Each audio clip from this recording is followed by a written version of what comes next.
నిజామాబాద్ జిల్లా ఆర్మూరులో అన్నదాతలు రోడ్డెక్కారు. ఆర్మూరు ప్రాథమిక వ్యవసాయ సహకార సంఘం వద్ద యూరియా కోసం రైతులు ఆందోళన చేపట్టారు. కార్యాలయం ఎదుట బైఠాయించి నిరసన వ్యక్తం చేస్తూ ఉన్నారు. కార్యాలయం గేటు వద్ద రెండు వర్గాల రైతుల మధ్య తోపులాట జరిగింది. క్యూ లైన్ లో ఉన్న వారికి కూడా వేరే వారికి ఇస్తున్నారంటూ రైతులు ఆగ్రహం వ్యక్తం చేస్తున్నారు.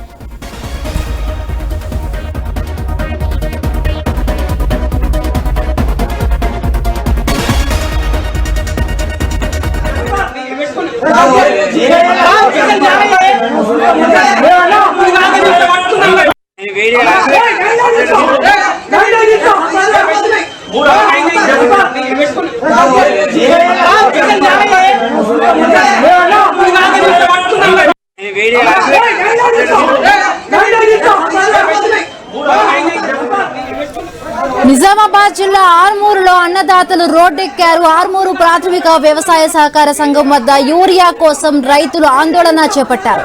కార్యాలయం ఎదుట బైఠాయించి నిరసన వ్యక్తం చేస్తూ ఉన్నారు అన్నదాతలు. కార్యాలయం గేటు వద్ద రెండు వర్గాల రైతుల మధ్య తోపులాట జరిగింది. క్యూలో ఉన్న వారికి కాకుండా వేరే వారికి ఇస్తున్నారంటూ రైతులు ఆగ్రహం వ్యక్తం చేస్తున్నారు.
నిజామాబాద్ జిల్లా ఆర్మూరులో అన్నదాతలు రోడ్డెక్కారు. ఆర్మూరు ప్రాథమిక వ్యవసాయ సహకార సంఘం వద్ద యూరియా కోసం రైతులు ఆందోళన చేపట్టారు.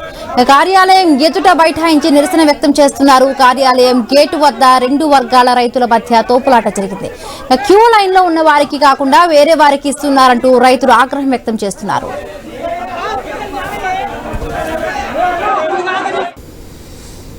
రైట్గా దీనికి సంబంధించి మరిన్ని పూర్తి అప్డేట్స్ మా కరెస్పాండెంట్ శ్రీకాంత్ లైవ్ లో అందిస్తారు. శ్రీకాంత్, ఇంకా అక్కడ అన్నదాతల మధ్య గొడవ జరుగుతోందా? సిచ్యువేషన్ అక్కడ ఇప్పుడు ఏ విధంగా ఉంది? డీటెయిల్స్ ఏంటి శ్రీకాంత్? హిమబిందు, ఇప్పుడు ఏదైతే వర్షాలు సమృద్ధిగా కురుస్తున్నాయో ఈ నేపథ్యంలో రైతులంతా పొలం పనుల్లో ఉంటే ఇప్పుడు రైతులకు ఎరువు తప్పనిసరిగా అవసరం ఉంది. ఈ నేపథ్యంలో రైతులు ఎరువుల కోసం అడిగాపులు కావాల్సినటువంటి పరిస్థితి ఏర్పడింది. సొసైటీల ముందు రైతులు బారులు తిరుగుతున్నటువంటి దుస్థితి ఏర్పడింది. టూ లైన్లలో వాళ్ళు పాదరక్షలు అలాగే వాటర్ బాటిల్స్ పెట్టుకుని వెళ్లేటువంటి దుస్థితి ఏర్పడిందనే రైతులు ఆందోళన ఆర్మూరులో చూడవచ్చు. ఉదయం 5 గంటల నుంచి ఏదైతే సొసైటీల వద్ద బారులు తీరినటువంటి పరిస్థితి ఏర్పడింది. తమకు కాకుండా వేరే వాళ్లకు క్యూ లైన్ లో ఉన్న వారికి కాకుండా ఇతరులకు ఎరువుల బస్తాలు సరఫరా చేస్తున్నారంటూ సొసైటీ నడుపుతున్నటువంటి వారిపైన వాళ్ళంతా ఆందోళనకు దిగారు.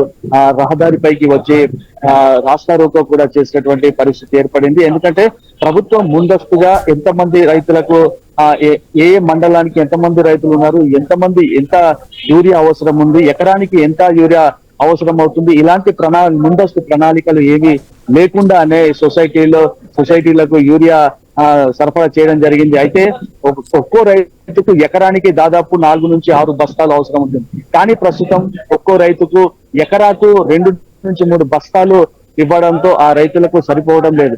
ముందస్తుగా డీడీలు తీసుకున్నటువంటి పెద్ద రైతులకు అంటే దాదాపు 10 నుంచి 50 ఎకరాల లోపు ఉన్నటువంటి రైతులకు వాళ్ళు ముందస్తుగా సమాచారం చిన్న సన్నకారు రైతులకు కాకుండా ఎవరైతే డీడీ తీసుకున్నారో వారికి ఇప్పుడు ఎరువుల పంపిణీ విషయంలో కూడా కొంత అంటే ఎందుకు ఇంత జాప్యం జరుగుతోంది? ఎందుకు వాళ్ళ మధ్య అంటే క్యూ లైన్ లో ఉన్న వారి కాకుండా వేరే వాళ్ళకి ఎందుకు ఇవ్వాల్సిన పరిస్థితి వస్తోంది?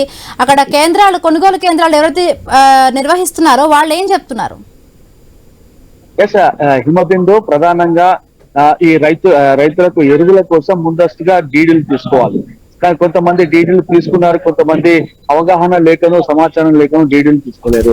డీడీలు తీసుకున్న వారికి ప్రథమంగా ప్రాధాన్యత ఇస్తున్నారు. డీడీలు తీసుకుని వారికి తర్వాత ఇస్తుండటంతో అక్కడ కాస్త గందరగోళ పరిస్థితులు ఏర్పడ్డాయి. ముందస్తుగా వారికి సమాచారం లేకుండా ఈ విధంగా అంటే ప్రభుత్వం వారికి అధికారులు ముందస్తుగా ఎలాంటి రిక్వైర్మెంట్ ఉంటే ఏంది అనే దానిపైన స్పష్టమైనటువంటి అవగాహన లేక ఈ సొసైటీల అధికారులు ఎవరైతే ఉన్నారో పూర్తి స్థాయిలో అక్కడ ఇవ్వలేక ఒక గందరగోళ పరిస్థితి ఏర్పడింది. నిన్న కామారెడ్డి జిల్లా గాంధారిలో కూడా చూడవచ్చు ఇదే పరిస్థితి నెలకొంది.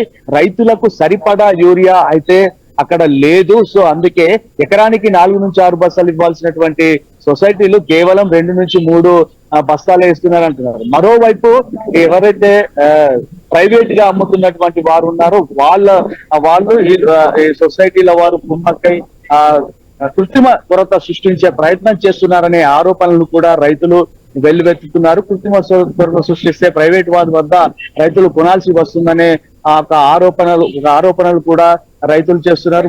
మొత్తానికైతే నిజామాబాద్ జిల్లాలోని చాలా ప్రాంతాల్లో రైతులైతే ఈ ఎరువులకు క్యూ లైన్లలో నిలబడాల్సినటువంటి పరిస్థితి, వారికి సరిపడా ఎరువుల బస్తాలు ఇవ్వడం లేదనే ఆరోపణలు అయితే రైతులు చెప్తున్నారు.